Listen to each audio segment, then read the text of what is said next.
காங்கிரஸ் தலைவர் ராகுல் காந்தி பேசுகிறார். இந்த தர்மத்திலே சக்திக்கு எதிராக நாங்கள் போர் தொடுப்போம்ங்கிறாரு. சக்தியை அழைத்தே தீர்வேன்கிறாரு. ராகுல் காந்திக்கு எல்லாமே அறகுறையா தான் தெரியும். அதனாலதான் ஸ்டாலின் அவர்கள் அவரை போய் பின்னால அவரு தான் தலைவர்னு சொல்லிட்டு இருக்கார். இந்த தர்மத்திலே சக்தி என்றால் என்ன? இதோ என்னுடைய அருகில் நிற்கிறார்களே அன்பு சகோதரிகள், இங்கு ஒவ்வொரு பெண்மணியும் இதை அழிப்பேன் என்று கூறுகின்ற ராகுல் காந்தியோடு திராவிட முன்னேற்ற கழகம் கூட்டணி அமைத்து இப்போது இருக்கின்ற திராவிட முன்னேற்ற கழகத்துக்காரங்க கோயில் கோயிலா போயிட்டு இருக்காங்க. யாரை ஏமாற்றுவதற்கு இந்த நாடகம்? சிறுபான்மையர் பண்டிகைனா உடனடியா முதல்வர் ஸ்டாலின் வாழ்த்து சொல்றார். இதோ நேற்று தமிழர்களுடைய புத்தாண்டு தினம் சித்திரை 1ஆம் தேதி அத்தனை பேரு குளிச்சு சாமி கும்பிட்டு கோயிலுக்காக போயிட்டு இருக்கும் போது மாநிலத்தினுடைய முதல்வர் தமிழ் புத்தாண்டுக்கு வாழ்த்து சொல்லவில்லை. இதேதான் முதல் முறை இல்ல. அவர் தீபாவளிக்கு வாழ்த்து சொல்ல மாட்டார், பொங்கலுக்கு வாழ்த்து சொல்ல மாட்டார். பொங்கல்னா தமிழர் பண்டிகைன்னு சொல்லிக்குவாங்க, எல்லாரும் கொண்டாடுவாங்க. ஆனா அதை யார் கொண்டாடுவாங்கன்னா இந்துக்கள் தான் கொண்டாடிட்டு இருக்காங்க.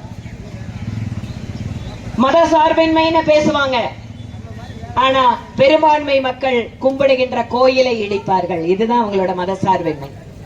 இப்படிப்பட்ட கூட்டணி ஒரு பக்கம் அடிக்கிறாங்க, இன்னொரு பக்கம் அதிமுகவினுடைய கூட்டணி. யார் பிரதமர் வேட்பாளர் என்கின்ற கேள்விக்கு இதுவரை அவர்கள் பதிலளிக்கவில்லை. திரும்பவும் சொல்றேன், ஏப்ரல் 19ஆம் தேதி நடப்பது மத்திய அரசுக்கான தேர்தல். 10 ஆண்டுகளாக பிரதமர் மோடி அவர்கள் இந்தியாவில் இருக்கின்ற பெண்கள், இளைஞர்கள், விவசாயிகள், தொழிலாளர்கள், தொழில்கள் என்று பார்த்து பார்த்து ஒவ்வொன்றாக செய்து கொண்டிருக்கிறார். இன்று சென்னையிலிருந்து வந்தே பாரத் ட்ரெயின் திருநெல்வேலி வரைக்கும் விட்டு அதுக்கப்புறம் கன்னியாகுமரி வரைக்கும் எக்ஸ்டெண்ட் ஆகுது. வடக்கு, தெற்கு, மேற்கு, கிழக்கு என புதிய புதிய ரயில் திட்டங்களும் நெடுஞ்சாலைகளும் நாடு முழுக்க மக்களுக்கு உள்கட்டமைப்பு வசதிகளை பெருக்கிக் கொண்டிருக்கிறது.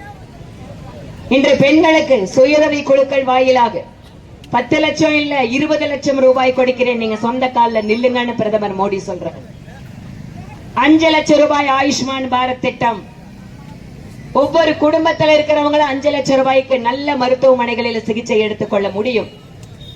மருத்துவமா இருக்கட்டும், வேலை வாய்ப்புகளாகட்டும், இளைஞர்களுக்கு பெண்களுக்கான அடிப்படை வசதிகளாகட்டும், ஒவ்வொரு தரப்பு மக்களுக்குமாக உழைத்துக் கொண்டிருப்பவராக பிரதமர் மோடி இருக்கிறார்.